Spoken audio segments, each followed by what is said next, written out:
evening, everyone, and welcome to Magic Bedtime Stories.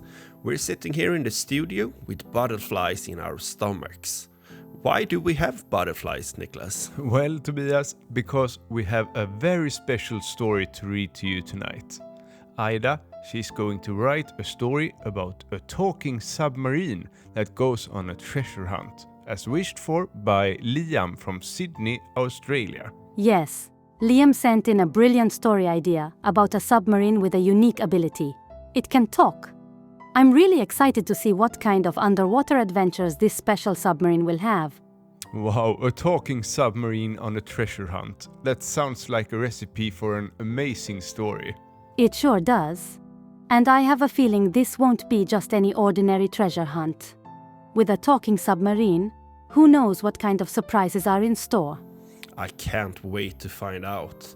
But before we dive into the story, let's take a moment to say hello to you, Aida. How are you doing today? I'm doing fantastic, thanks for asking, Tobias. And I actually have a surprise for you today, Niklas. Oh, a surprise for me. How exciting. What is it? I've upgraded your chair. Upgraded? How?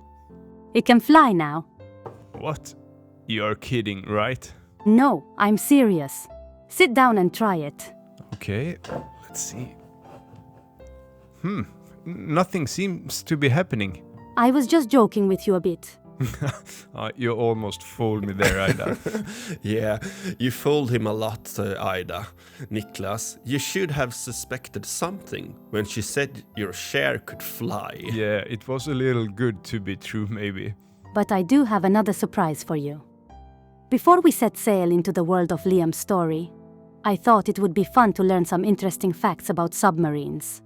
Do you have any deep knowledge in this area, guys?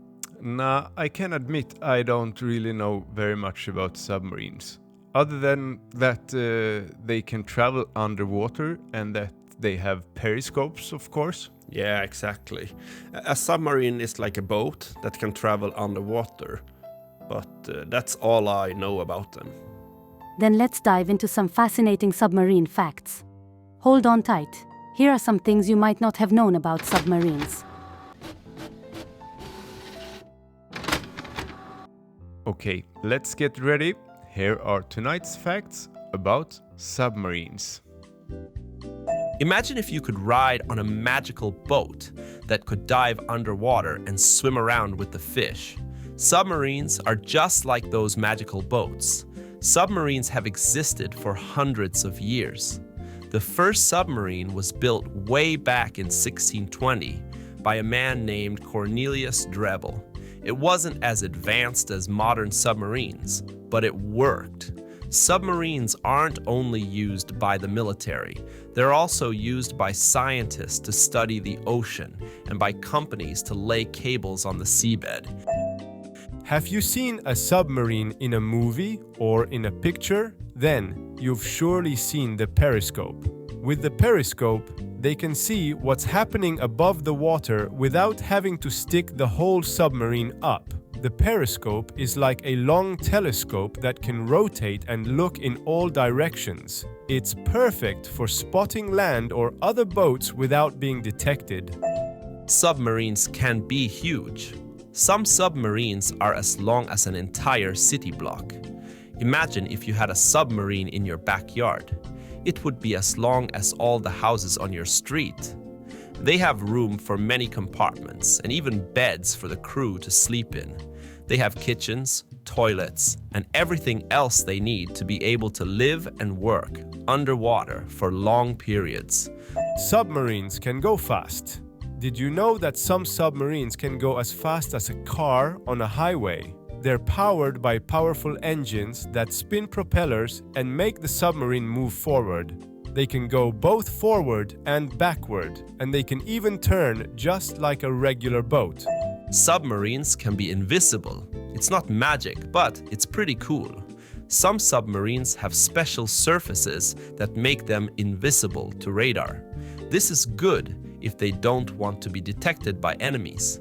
The enemy's radar sends out signals that bounce back on everything they hit, but the submarine's special surface absorbs the signals, and they don't bounce back. This makes the submarine look like empty surface on the radar. Wow, I had no idea submarines existed as early as the 1600s. It's amazing that they have been around for so long. Yeah, and it's incredible that they have been used for so much, like research and exploration. Imagine being able to reach places deep down in the ocean that no one has seen before. It would be so cool to visit a submarine museum someday and see one up close. Maybe you could come along too, Aida. But I'm not promising anything just yet. For now, let's leave the real submarines behind and dive into the fantastical world of Liam's story. Yeah, Liam is from Sydney, Australia, and he sent in his story wish through our website, magicbedtimestories.com. He wished for a story about a talking submarine that goes on a treasure hunt. Thank you so much for your amazing story idea, Liam. A talking submarine on a treasure hunt sounds like the beginning of an incredible adventure. I can't wait to write up this story for all our listeners.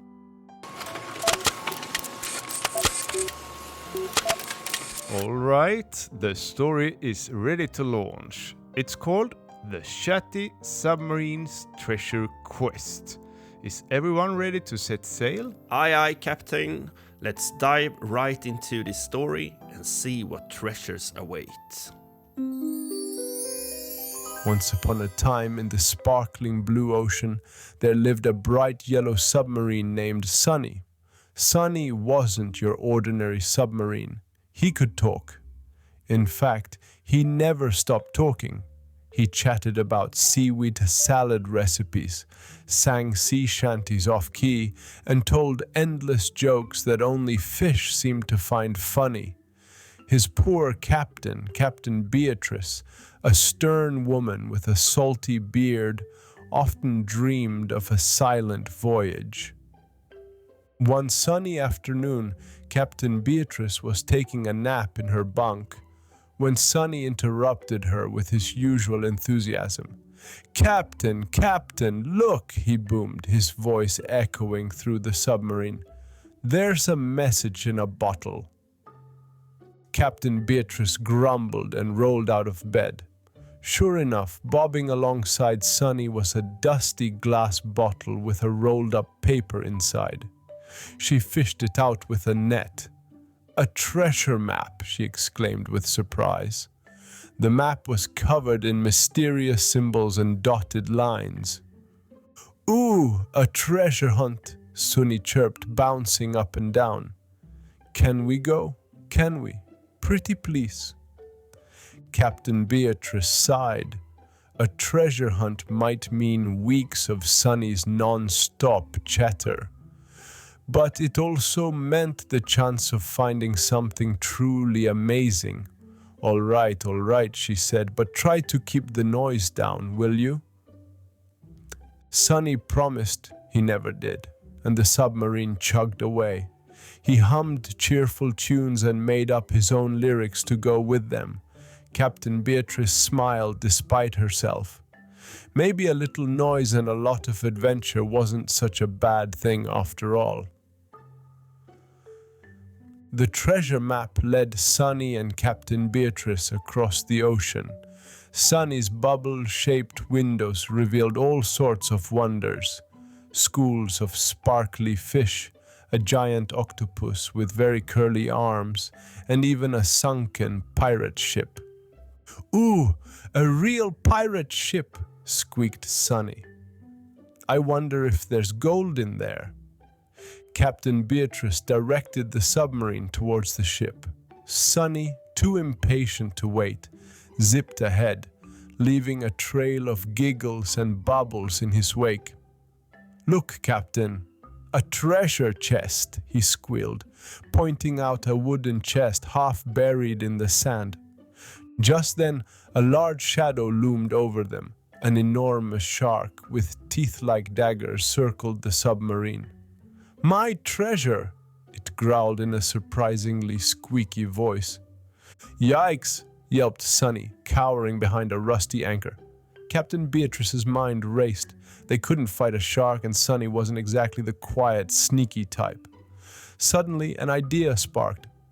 "Sunny," she whispered, "I need you to make as much noise as possible." Sunny grinned, finally an order he was happy to follow. He began belting out his loudest sea shanty, badly off-key as usual. Then he started telling knock-knock jokes, giggling at his own punchlines. The shark winced, clamped its fins over its ears, and groaned. "Make it stop.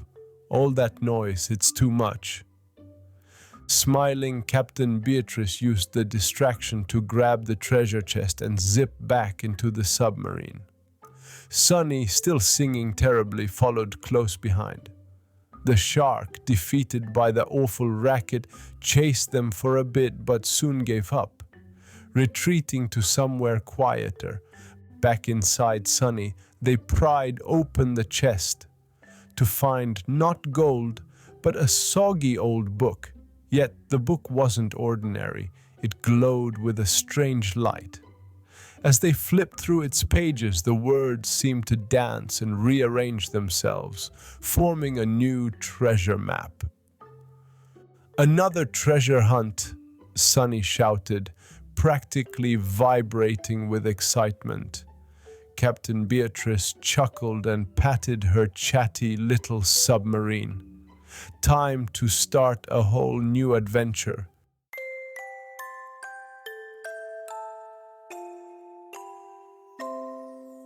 What a thrilling underwater journey that was. Thanks, Liam, for your wonderful story wish. Yes, a huge thank you to you, Liam. I hope the story lived up to your fantastic idea, and that you enjoyed coming along on this treasure hunt. Definitely, and thank you to all of our listeners as well. We couldn't do this without you. That's right. But now, my friends, it's time for us to resurface from the depths of our imagination. We hope you had a special time with us tonight. We'll talk to you again very soon, everyone. But for now, we wish you all a lovely evening and the sweetest of dreams. Or, as a wise submarine once said, dive deep and sleep tight. Nice one, Niklas. Until next time, little adventures, over and out.